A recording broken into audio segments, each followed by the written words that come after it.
तो उसने पूछ ही लिया कि तुम कैसे हो। तो मैंने भी तुरंत ही जवाब दे दिया जैसा तुम छोड़ के गई थी। 2 मिनट खामोश होकर वो मुझे देखती रही और कहा, नहीं, तुम वैसे नहीं हो। तुम्हारी आंखों में मैं देख पा रही हूँ, तुम्हारी आंखों में ना वो तुम नज़र नहीं आ रहे हो।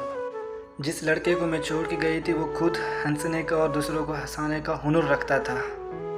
मैं तो पागल और एक आवारा लड़के को छोड़ के गई थी जो बोलने से पहले कुछ भी नहीं सोचता था, बस बोल देता था, नहीं, मुझे वो तुम नज़र नहीं आ रहे हो। फिर इतने में ही मेरी आंखों से आंसू आ गए और मैं रोने लग गया। बड़ी बात ये थी कि वो मुझे रोता हुआ देख रही थी और देखती रही गौर से। फिर मैंने उससे रोते रोते एक बात कही कि